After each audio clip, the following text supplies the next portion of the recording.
तो सर जैसे कि आपने कहा कि 100 बदमाश छूट ना जाए, तो अगर 100 बदमाश छूटेंगे तो समाज में जाके तो फिर वो बदमाशी करेंगे, यानी 100 दोषियों को आपने आजाद कर दिया, देखिए एक को बचाने। अब आप ऐसे सोचिए कि एक व्यक्ति जो निर्दोष है, कुछ नहीं किया और उसको आपने जेल में दे दिया, पनिशमेंट उसको दे दिया, सजा उसको सुना दिया, तो ये तो बहुत बड़ा अपराध है ना कि उस व्यक्ति को आपने अपराधी मान लिया जो अपराध है ही नहीं। तो 100 अपराधी इसलिए छूट गया क्योंकि उसको प्रूव नहीं कर पाया, या बहुत ज्यादा अंचल का हूँ और मैथिली भाषा का चूंकि बार बार मैं जिक्र कर रहा हूँ, तो आपको देखना पड़ेगा कि बिहार में जो है दूसरा जो भाषा है, वहाँ की दूसरी जो भाषा है वो है उर्दू। ठीक है, तो जो यूपीएससी है उससे इसका सिलेबस, जुडिशियरी का सिलेबस छोटा होता है, कम होता है। जब समान पृष्ठभूमि से हर रीजन से लोग आते हैं और खास करके जो लोअर जुडिशियरी है उसमें जो स्टेट वाइज एग्जाम लिया जाता है, मुझे लगता है कि इसी पर्पज से लिया जाता है कि जो मास लोग हैं उनको जस्टिस मिल सके। इस मीडियम ने उसका जो मटेरियल आता है वो हिंदी मीडियम में आता ही नहीं है, इंग्लिश मीडियम में ही आता है। जो बुक्स होता है वो 90% लॉ की बुक्स जो है आपको इंग्लिश में मिलेगी। मैं जिस रिमोट एरिया से आता हूँ वहाँ अभी तक जो है ट्रांसपोर्टेशन का एक्सेस नहीं है। मैं कोसी क्षेत्र से आता हूँ, मधुबनी जिला के, वहाँ अभी तक मेरे घर पे आप 4 व्हीलर से नहीं जा सकते हैं क्योंकि वहाँ नहीं है। नमस्कार, मेरा नाम है कुंदन झा और आप देख रहे हैं सच इंडिया। देश में विभिन्न प्रकार के जो कॉम्पिटिटिव एग्ज़ाम होते हैं उसमें से एक one of the toughest exam होता है जुडिशरी सर्विस, और आज हमारे साथ हैं ऐसे ही जो एस्पिरेंट है जो इस चीज़ की तैयारी कर रहे हैं। आइए जानते हैं उनसे कि वो किन किन रणनीतियों को फॉलो करते हैं। नमस्कार सर। नमस्कार। पहले अपना परिचय दीजिए सर। मेरा नाम संजय दिव्यदृष्टि हुआ और मैं फैकल्टी ऑफ दिल्ली यूनिवर्सिटी का जो है faculty of law Delhi university का फाइनल ईयर का स्टूडेंट हूँ। अभी हम लोगों का जो है फाइनल सेमेस्टर का पेपर हुआ है। अच्छा, तो आपका जो सर में जुडिशरी का प्रिपरेशन भी करते हैं। तो सर हमारे दर्शकों को ये बताइए कि जैसे आपने LLB का एग्ज़ाम दिया है और आप इतने बड़े विश्वविद्यालय दिल्ली विश्वविद्यालय में आए, तो आपको कहाँ से प्रेरणा मिली कि मुझे दिल्ली विश्वविद्यालय जाना चाहिए, फिर दिल्ली विश्वविद्यालय में जाके मुझे जुडिशरी की तरफ आपका रुझान कैसे गया? देखिए, रीजनल या स्टेट में रिमोट एरिया में रहने वाले लोगों का एक रहता है कि वो सेंट्रल यूनिवर्सिटी में आके पढ़ाई करें। दिल्ली यूनिवर्सिटी बहुत फेमस है और एक तो इसके वजह से, और दूसरी बात क्या है कि यहाँ का फी स्ट्रक्चर बहुत जो है ना कम है, जो हर कोई जो है ना देने में सक्षम है। तो खास करके रिमोट इलाके के लोग और गरीब जो है ना बैकग्राउंड से आने वाले लोग, उसके लिए सेंट्रल यूनिवर्सिटी खास करके दिल्ली यूनिवर्सिटी काफ़ी अच्छा है। और हम लोग यहाँ आए थे सिविल सर्विसेज की तैयारी करने के लिए और यहाँ इंट्रेंस बेस्ड जो है एडमिशन होता है, तो हम लोगों के लिए आसान था एडमिशन लेना। तो आप सिविल सेवा की तैयारी करने आए और फिर एंट्रेंस दिया और आपने फिर LLB में नामांकन कर लिया। जी। फिर उसके बाद आपका जुडिशरी में कैसे रुझान हुआ? क्योंकि एक आपके पास, जैसे आप पहले ही तैयारी कर रहे थे सिविल सेवा की, तो उसमें भी आप मेंस में आप कानून को रख सकते थे और उसके सहारे आप पेपर दे सकते थे। तो फिर जैसे जुडिशरी में आप दोनों के नेचर में बहुत अंतर है। एक तो हमें ये समझना होगा कि जो यूपीएससी है जिसमें IAS IPS ये सब की जो है ना, और उसके अलावा जो है 23-24 जो है पोस्ट है, उसका जो है यूपीएससी के थ्रू जो है एग्जाम कंडक्ट करवाया जाता है। वो जो है इंडिया लेवल पे होता है, ठीक है। और जुडिशियरी जो है वो स्टेट वाइज होता है, हर स्टेट का जो है अलग अलग होता है, ठीक है। तो जो यूपीएससी है उससे इसका सिलेबस, जुडिशियरी का सिलेबस छोटा होता है, कम होता है। और चूंकि दोनों का जो है नेचर भी बहुत अलग है, जैसे यूपीएससी जो है वो जनरलाइज एग्जाम होता है, जनरल चीजें पूछी जाती है, और ये जो है स्पेशलाइजेशन की डिमांड करते हैं, तो दोनों में ये अंतर होता है। तो जब यहाँ हम लोग एडमिशन लिए तो होता क्या है कि खास करके चाहे किसी भी स्टेट का जुडिशरी हो, केवल आपको लॉ, कॉन्स्टिट्यूशन इस सब की जानकारी ही काफी नहीं है, बल्कि जो केस लॉज है, केस लॉज का मतलब होता है कि जो डिसीजन कोर्ट के द्वारा सुनाया जाता है, और केस लॉज में जो हाई कोर्ट या सुप्रीम कोर्ट का जो डिसीजन होता है वो केस लॉज में आता है, ठीक है। तो दिल्ली यूनिवर्सिटी का जो सिलेबस है वो केस लॉज बेस्ड है। तो खास करके जो आदमी यूपीएससी का तैयारी किया है वो कॉन्स्टिट्यूशन सब ठीक ठाक पढ़े होते हैं, इंटरनेशनल रिलेशन पढ़े होते हैं, एनवायरनमेंट पढ़े होते हैं, उनको पढ़ना यहाँ क्या पड़ता है, केस लॉज पढ़ना पड़ता है जी। और आप देखेंगे कि चाहे किसी भी स्टेट का जुडिशरी का पेपर हो तो उसमें केस लॉज और जो कॉन्सेप्ट होता है दोनों को मिलाकर क्वेश्चन पूछा जाता है, ठीक है। तो इसलिए जो है ना हम लोग फर्स्ट सेमेस्टर से जो है अच्छे से सेमेस्टर को जो है ना पढ़ना शुरू किए, और इस पॉइंट ऑफ व्यू से कि हमें जो है ना आगे जाके जो है जुडिशरी एग्जाम में अपीयर होना है। तो सर जैसे कि आपने बताया कि आप सिविल सेवा की परीक्षा की तैयारी करने आए थे, तो आप वैसे आप कहाँ से हैं, मतलब किस राज्य से हैं? जैसे मेरा घर मधुबनी बिहार हुआ। तो सर जैसे बिहार तो ग्रामीण पृष्ठभूमि से आप संबंध रखते हैं, तो आप न्यायिक क्षेत्र में आके न्यायिक व्यवस्था में क्या सुधार करना चाहेंगे या आप देखना चाहेंगे, या जब आप उस ओहदे पे जब उस पोजीशन पे बैठेंगे तो किस तरह से आप न्यायिक प्रणाली को सुधारेंगे? अब देखिए, मैं जिस रिमोट एरिया से आता हूँ वहाँ अभी तक जो है ट्रांसपोर्टेशन का एक्सेस नहीं है। मैं कोसी क्षेत्र से आता हूँ, मधुबनी जिला के, वहाँ अभी तक मेरे घर पे आप 4 व्हीलर से नहीं जा सकते हैं जी जी, क्योंकि वहाँ नहीं है। अब क्या है कि हमारी जो पढ़ाई हुई थी वो पढ़ाई हुई थी लोकल लैंग्वेज में, यानी हमारा जो मदर लैंग्वेज है मैथिली में हुई, मैथिली में जी। और उसके बाद क्या हुआ कि जब हम बाहर आए तो हमें हिंदी जो है समझना पड़ा, जब लॉ के फील्ड में आए तो हमें अंग्रेजी सीखना पड़ा जी। तो जब हमारे जैसे लोग आएंगे, ऐसे लोग जो रिमोट एरिया के हैं और भाषा के कारण, अब आप सोचिए कि एक मैथिली बोलने वाले लोग हैं तो 2 लोगों के बीच में विवाद हुआ और विवाद कोर्ट आया। अब कोर्ट जो है ना हिंदी या अंग्रेजी में बात जो है ना सुन रहा है या डिबेट कर रहा है जी। अब आप सोचिए कि लड़ने वाला मैथिली में, झगड़ने वाला मैथिली में, न्याय देना किसको है, तो मैथिली समझने और बोलने वाले को जी। लेकिन जो व्यक्ति डिस्कस कर रहा है वो अंग्रेजी में कर रहा है जी। वो व्यक्ति हिंदी में कर रहा है, तो हिंदी में तो आपको समझ में आ भी जाएगा, लेकिन जब इंग्लिश में डिस्कशन होता है तो अब आप सोचिए कि जिस व्यक्ति के जजमेंट, जिस व्यक्ति का जस्टिस के लिए, जिसके जस्टिस के लिए कोर्ट में बहस होता है, उस व्यक्ति को तो पता ही नहीं चल रहा है कि दो व्यक्ति काला कोट पहन के बात क्या कर रहा है। तो मैं मानता हूं कि हमारे जैसे लोग जब आएंगे मेन स्ट्रीम में आएंगे तो उन लोगों को बेनिफिट होगा इसका जी। और जो जस्टिस का एक्सेस, रियल एक्सेस है, वो तब जाके हो पाएगा जी। जैसे आप कह रहे हैं कि बाधा जो है, जो भाषा जो है एक बाधा है किसके लिए, जो ग्रामीण पृष्ठभूमि से लोग हैं जिनका केस काफी सालों से चल रहा है। आप सोचिए ना, किसी का भी केस हो जी, यदि दो व्यक्ति जी, 2 पक्षकार होते हैं केस में, दोनों पक्षकार आए कोर्ट आए, और कोर्ट में जो अंग्रेजी में बहस करने वाले लोग हैं, चाहे इस तरफ का एडवोकेट हो या उस तरह का एडवोकेट हो या सामने बैठे हुए जजेज हो जी, अब तीनों जो है ना अंग्रेजी में बातचीत कर रहे हैं जी जी। जो व्यक्ति दोनों तरफ खड़ा है, पक्ष और विपक्ष जो खड़ा है, वादी और प्रतिवादी, उनको तो पता ही नहीं चलता है कि ये तीनों बात क्या कर रहे हैं जी। तो मुझे लगता है कि जब समान पृष्ठभूमि से हर रीजन से लोग आते हैं, और खास करके जो लोअर जुडिशरी है उसमें जो स्टेट वाइज एग्जाम लिया जाता है, मुझे लगता है कि इसी पर्पज से लिया जाता है कि जो मास लोग हैं उनको जस्टिस मिल सके और उसको दिखे भी जस्टिस होते हुए।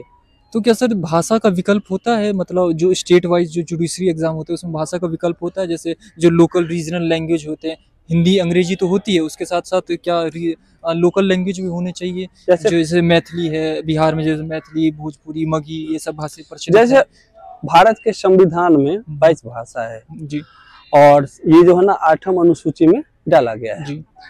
अब क्या है कि इस भाषा में से कोई भी भाषा जो है जुडिशरी सिस्टम का नहीं है। अंग्रेजी जो है कॉन्स्टिट्यूशन में मेंशन है कि कोर्ट का भाषा अंग्रेजी होगी जी, उच्च न्यायालय और सर्वोच्च न्यायालय में ये भाषा होगी।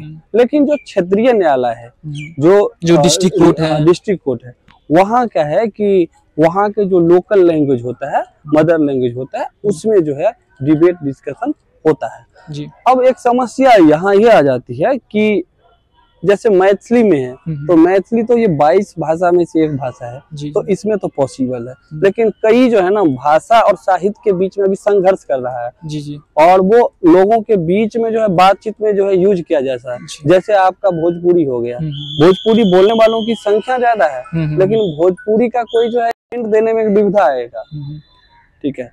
लेकिन जज यदि आप हैं और डिसीजन दे रहे हैं और उस भाषा में डिसीजन दे रहे हैं और उस भाषा में जो है डिबेट हो रहा है, तो दोनों पक्षकार को लगेगा कि क्या क्या हो रहा है। तो सर जैसे कोर्ट में जो है, कोर्ट प्रीमाइसेस में बहुत सारे ट्रांसलेटर नियुक्त किए जाते हैं, तो उनका काम क्या होता है? जैसे अगर कोई वादी है, उसको अगर चाहे कि मेरा जो जजमेंट है या जो मेरा जो केस है वो अंग्रेजी भाषा में है, मैं उसको अपने सहज लैंग्वेज में, सहज भाषा में परिवर्तित करवाना चाहूँ, तो क्या इसकी सुविधा है जैसे न्याय प्रणाली में? 4500 के आसपास जो है हिंदी के डिक्शनरी में शब्दों को दे दिया गया है, ठीक है। और आजादी के बाद से ही जो है एक हिंदी जो है विभाग बना हुआ है जिसका काम होता है ट्रांसलेशन करना, वो है, वो हर जगह पहले से उपलब्ध है। लेकिन अब जो लोकल लैंग्वेज है, जैसे आपने मैथिली की बात की, तो मैथिली में जो हुआ उसको जो है ट्रांसलेट करने के लिए नहीं है।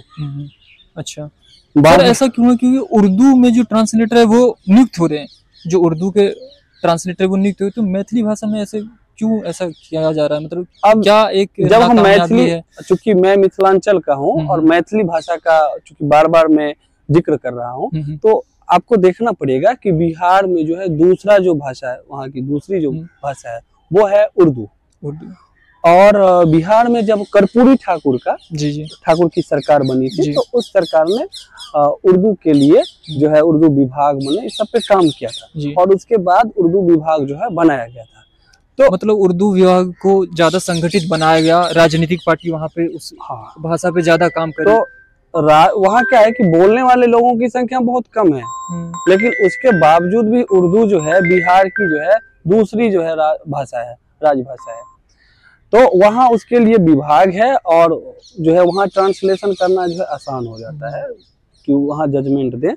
तो लेकिन उर्दू के साथ एक दिक्कत है, ठीक है, क्योंकि उर्दू जैसे मान लीजिए बिहार में यदि उर्दू में लिखा जाए तो दो पक्षकार है और एक पक्षकार उर्दू को समझने वाला है और दूसरा पक्षकार उर्दू को नहीं समझने वाला है, तो ये दिक्कत हो जाती है कि उर्दू, चूंकि उर्दू जिस स्क्रिप्ट में लिखे जाते हैं उस स्क्रिप्ट को हर कोई तो पढ़ नहीं पाएगा। जैसे मैथिली के साथ क्या है, मैथिली देवनागरी लिपि में लिखी जाती है। अब देवनागरी लिपि में लिखी जाती है तो आप उसको पढ़ सकते हैं, क्योंकि जो उर्दू पढ़ना जानते हैं वो हिंदी पढ़ना जानते हैं, और जो हिंदी पढ़ना जानते हैं वो क्योंकि देवनागरी लिपि में जो है मैथिली लिखी हुई है तो वो भी वो समझ सकता है। मिथिला का एक अपना एक साहित्य है, बिहार में समझ सकता है। जैसे मैथिली भाषा का अर्थ का मतलब ना समझे लेकिन पढ़ पाएगा, लिख पाएगा, समझ पाएगा। लेकिन उर्दू को क्या है कि फिर एक जो है ना, चूंकि उसका स्क्रिप्ट अलग हो जाता है, ये दिक्कत है। पॉज कर दो सर। जैसे कि आपने बताया कि आप बिहार से आए हैं, ग्रामीण पृष्ठभूमि से हैं और दिल्ली विश्वविद्यालय, इतने बड़े विश्वविद्यालय में आए, तो यहाँ वहाँ के जो ग्रामीण छात्र हैं, तो यहाँ के छात्रों, यहाँ से छात्र जो होते हैं जो अंग्रेजी माध्यम से पढ़े होते हैं, तो क्या क्या चुनौतियों का सामना करना पड़ता है यहाँ के पाठ्यक्रम को समझने में, यहाँ के वातावरणों को समझने में, या यहाँ के छात्रों को समझने में, और कैसे उनका सामना करें और कैसे उनको सुधारें? जैसे यहाँ दिल्ली यूनिवर्सिटी में खास करके फैकल्टी ऑफ लॉ में, यहाँ जैसे कि फैकल्टी ऑफ लॉ है जो यहाँ पे इंग्लिश मीडियम में ही इंग्लिश मीडियम नहीं, उसका जो मटेरियल आता है वो हिंदी मीडियम में आता ही नहीं है, इंग्लिश मीडियम में ही आता है। जो बुक्स होता है वो 90% लॉ की बुक्स जो है आपको इंग्लिश में मिलेगी। छात्र फिर उस पे कैसे काम करें हिंदी? लेकिन है क्या कि यहाँ जो टीचर हैं, यदि आप हिंदी में पूछ रहे हैं क्वेश्चन, तो टीचर जो है ना दोनों भाषा में बात करते हैं, हिंदी में भी और इंग्लिश में भी। और आप यदि हिंदी में क्वेश्चन करते हैं तो वो हिंदी में बताने की कोशिश करते हैं, ठीक है।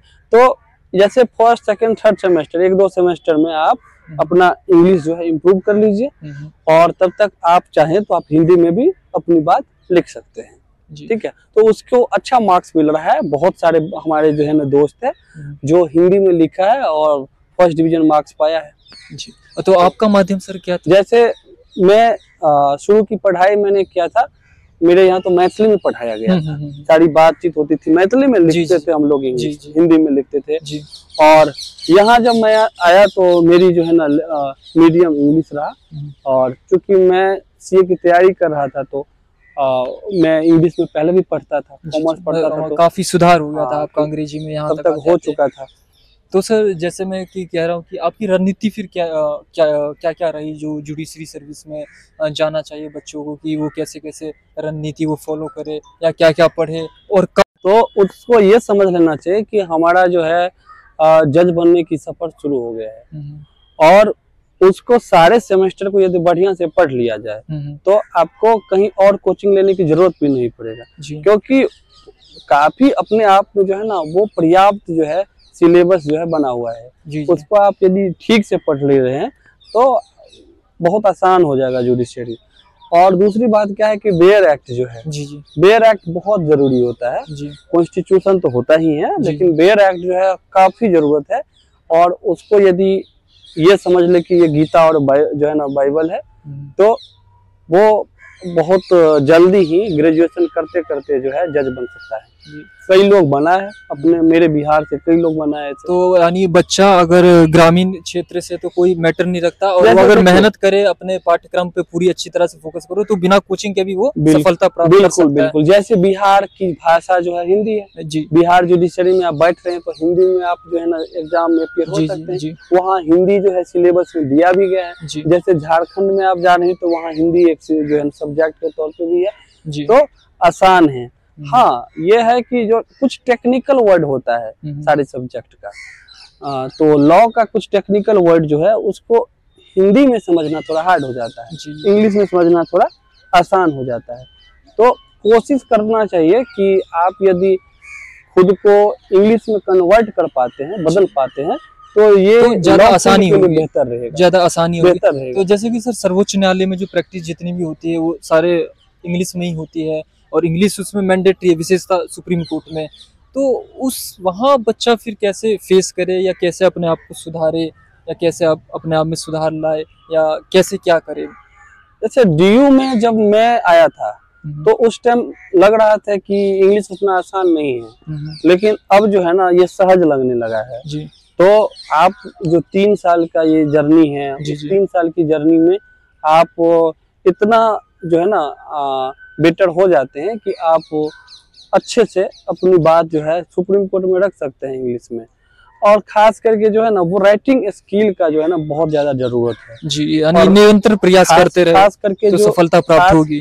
खास करके जो आपने बताया हिंदी भाषी जो लोग हैं या कंपटीशन तैयारी जहाँ जो लोग करते हैं, उनका ग्रामेटिकल पोर्शन बहुत अच्छा होता है जी। तो ग्रामर अच्छा होता है और यहाँ लिखना सीख जाता है वो, वर्ड उसके पास वर्ड पावर हो गया, तो फिर उसकी राइटिंग स्किल जो है अच्छी हो जाती है। और एक सब्जेक्ट होता है ड्राफ्टिंग एंड प्लीडिंग, उसमें जो है ना कैसे लिखा जाएगा, कैसे केस का जो है ना ड्राफ्ट किया जाएगा, ये सब सिखाया जाता है। और उसके बाद यहाँ जो है इंटर्नशिप मूड पर कॉम्पिटिशन होता है, ये सारे करते करते काफी जो है बच्चे जो है ना हर फील्ड के बारे में जानकारी एकत्रित कर लेते हैं और उसके लिए फिर वहाँ आसान हो जाते हैं। सर जैसे कि आप विधि क्षेत्र से जुड़े हुए हैं, तो मैं आपकी नज़र जो है एक बार न्याय प्रणाली की तरफ ले जाना चाहता हूँ कि यहाँ पे इंडिया में जितने भी केस हैं वो इतने देर से क्यों जजमेंट मिलता है या जस्टिस मिलता है? देखिए, भारत का जो न्यायिक प्रणाली है वो लोगों को सुधार करने का अपॉर्चुनिटी देता है जी। वो लोगों को दंड देने के लिए नहीं बना है जी जी। भारत के न्यायिक व्यवस्था में कहा गया है कि बेल आपका अधिकार है जी, और जेल जो है ना रेयर टू रेयरेस्ट केस में होना चाहिए जी जी। अंतिम रूप से न्यायिक प्रणाली करना क्या चाहते हैं? वो करना चाहते हैं कि सबको सुधार कर एक अच्छे समाज का निर्माण किया जा सके जी। अब आपका एक क्वेश्चन है कि इतना देर क्यों होता है जजमेंट आने में जी? होता क्या है कि 10 साल 15 साल काफी साल केसेस चल रहे हैं, तो जो कॉन्सेप्ट मैंने आपको पीछे बताया उसमें आगे मैं ये जोड़ना चाहूंगा, जो बार बार जो है अपने डिसीजन में सुप्रीम कोर्ट और हाई कोर्ट ने कहा कि 1000 आदमी जो अपराधी है जी जी वो छूट जाए तो वो कोई गलती नहीं है। अपराधी छूट गया और उसको पनिशमेंट नहीं मिला तो कोई बात नहीं, लेकिन एक व्यक्ति जो निर्दोष है उसको दंड नहीं मिलना चाहिए। तो भारत की जो न्यायिक प्रणाली है वो हमेशा इस बात का ध्यान रखते हैं कि किसी भी निर्दोष को सजा न मिले जी, चाहे 100 जो है बदमाश अपराधी छूट क्यों ना जाए। तो सर जैसे कि आपने कहा कि 100 बदमाश छूट ना जाए, तो अगर 100 बदमाश छूटेंगे तो समाज में जाके तो फिर वो बदमाशी करेंगे, यानी 100 दोषियों को आपने आजाद कर दिया, देखिए एक को बचाने। अब आप ऐसे सोचिए कि एक व्यक्ति जो निर्दोष है, कुछ नहीं किया, और उसको आपने जेल में दे दिया, पनिशमेंट उसको दे दिया, सजा उसको सुना दिया, तो ये तो बहुत बड़ा अपराध है ना कि उस व्यक्ति को आपने अपराधी मान लिया जो अपराध ही नहीं। तो 100 अपराधी इसलिए छूट गया क्योंकि उसको प्रूव नहीं कर पाया या बहुत ज्यादा टाइम लगा, इसलिए वो बरी हो गया। लेकिन एक व्यक्ति निर्दोष है, वो फंस गया, तो सोचिए ये न्यायिक व्यवस्था की सबसे बड़ा पाप होगा। तो सर जैसे कि मैं मतलब जानना चाहूंगा कि न्याय प्रणाली में जैसे कोई झूठे केसों में काफी सालों तक वो पनिशमेंट ले रहा है या जेल में उसने काफी सालों में रहा और बाद में उसे पता चला कि वो निर्दोष है, तो उसमें उस केस में मुआवजा का क्या प्रावधान है, क्या मुआवजा है? अब जो है कंपनसेशन की व्यवस्था जो है की गई है। जो विक्टिम होते हैं उसके तो एक जिंदगी का लंबा जो दौर है वो बीत गया जेल में ही, तो विक्टिम के लिए जो है कंपनसेशन का जो है अब प्रोविजन है। और उसी का नहीं कि जिसने कुछ नहीं किया, निर्दोष था और उसको पनिशमेंट मिल गया, तो केवल विक्टिम है, जैसे रेप का कोई विक्टिम है, तो उसके लिए भी जो है बहुत सारे जो है फंड का व्यवस्था किया गया है कि उसका जो मेंटल हेल्थ बाकी जो है उसको ठीक किया जा सके। जी बहुत बहुत धन्यवाद सर।